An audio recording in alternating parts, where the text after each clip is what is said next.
opportunity for some revenge because this young man, and I should mention, this is a good time to mention this. I think this is the first time it's happened. All but one of our comedians tonight is a certified public accountant. And that will all change in 3 weeks when this young gentleman earns his CPA. Oh, good. He got his accounting degree from UGA. His first job was teaching swimming lessons to what he called very ungrateful children, which he says was good preparation for his current job where adults yell at him. He's an audit associate at a little place called Grant Thornton. And as I said, tonight, competing for Vegas, and in 3 weeks, he's a CPA. He's living the dream, kids. Let's give it up for Brad Manning.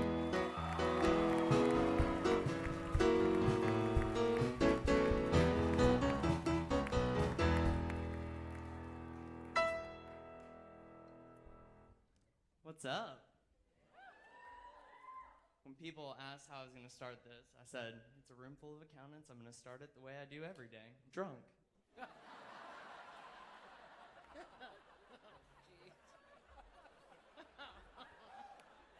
It's the only way to be in a room with you people.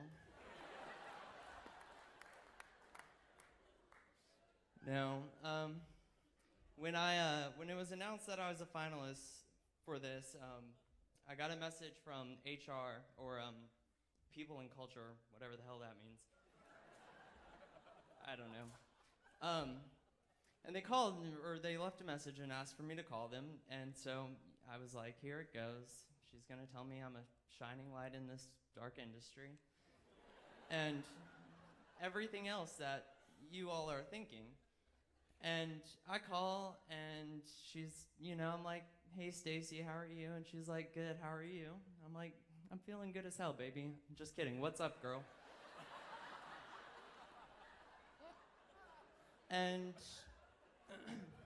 she said, I heard you're doing this stand-up thing. And I was like, yeah, don't worry. It's just an amateur thing. Like, you don't have to worry about me leaving the firm. I'm not going pro yet.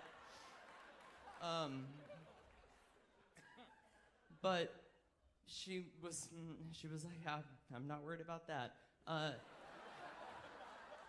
She said, do you remember what I told you about when you meet with clients? I was like, don't take your shirt off when it's hot?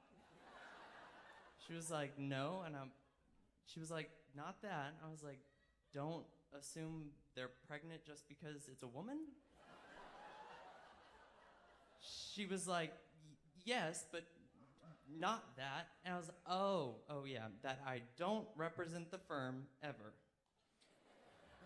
And I was like, Stacey, don't even worry about it. I'm not gonna tell them I work for Grant Thornton. They're not even gonna know I work for Grant Thornton.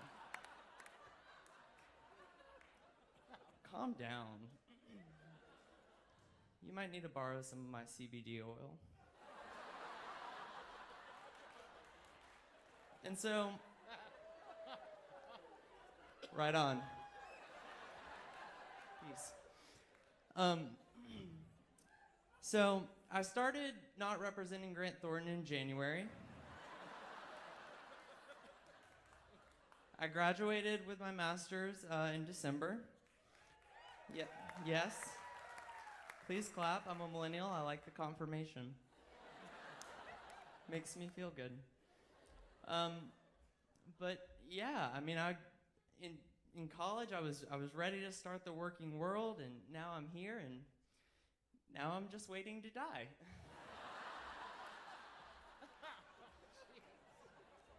That's all it is. I mean, college is exciting. You live in a bubble, you don't know what's going on in the rest of the world, and when you come out, like I learned what was going on while I was away. Like Bill Cosby. Did you hear about Bill Cosby? We hate him now, you guys. He was America's dad. Now he's like daddy of the prison. When did this happen? And, once you get out, it's just, everything stresses you out. I mean, people talk about, oh, kids. You love talking about your kids. Fun. And, like, I have clients that will use their kids to insult me, and they'll be like, I'll go in and ask a question about a bank reconciliation, and they'll be like, I don't get what you don't understand. A 6-year-old could do this. Bitch.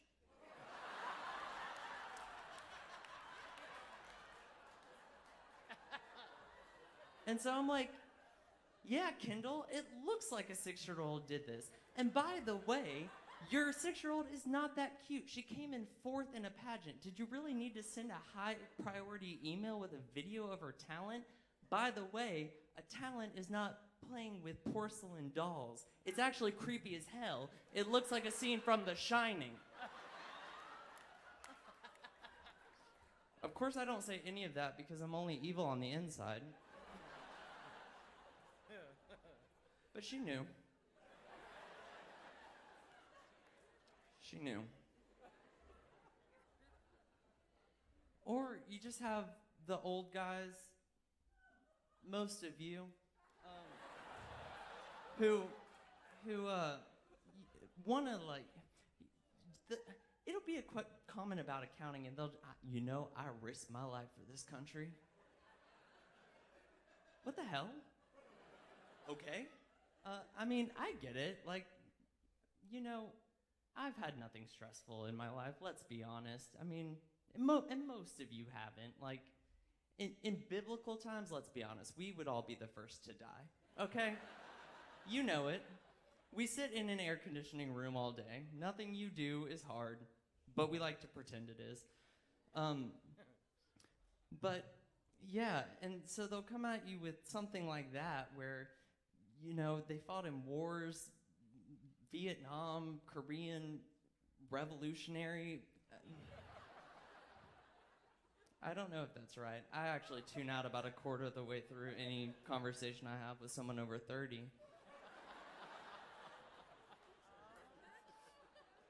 It's just not that interesting.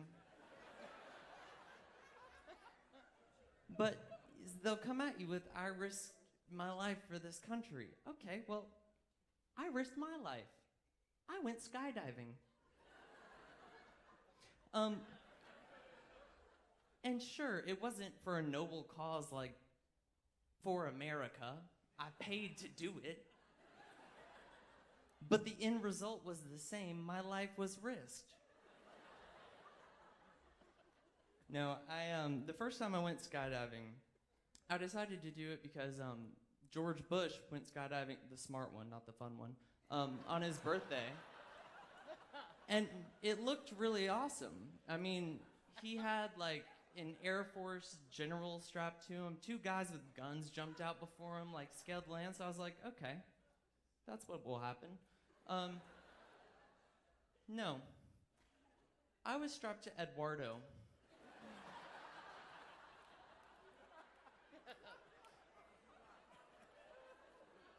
Eduardo was not an Air Force general.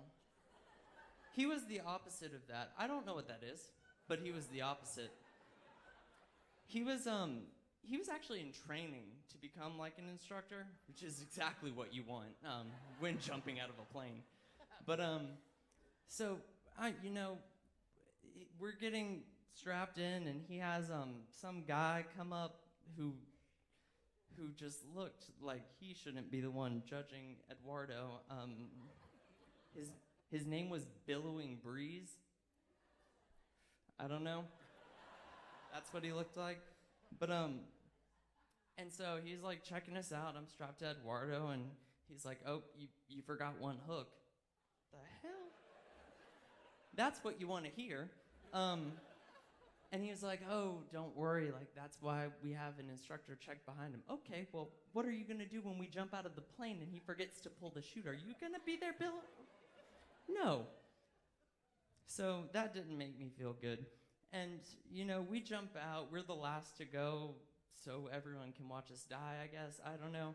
And everyone else lands normally, and, you know, George Bush can't even walk, yet he lands on his feet. Meanwhile, me and Eduardo are coming in, and we land hot. I mean, we're butt to nut, or taco to churro, as Eduardo would say.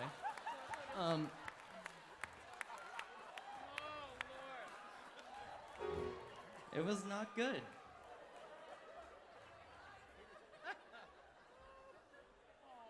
And so, when the client says I risk my life, well, you're damn right, I risk my life, okay? Being an adult is stressful. The doctor's appointments get weird when you're older. You know, you go in, they're like, bend over and drop your pants. I'm like, okay, I need to get a new dentist.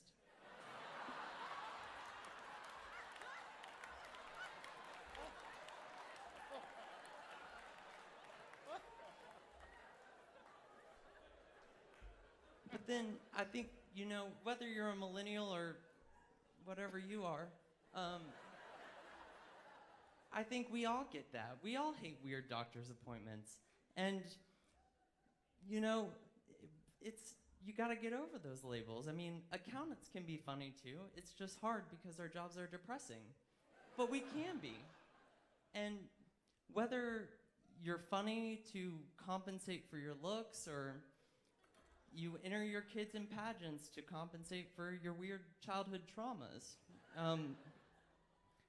whether you tell the war stories or you suffer through listening to them, whether you're a funny accountant with an ass that won't quit,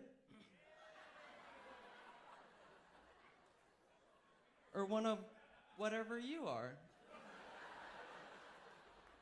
it doesn't matter, because at the end of the day, all of us are just waiting to die.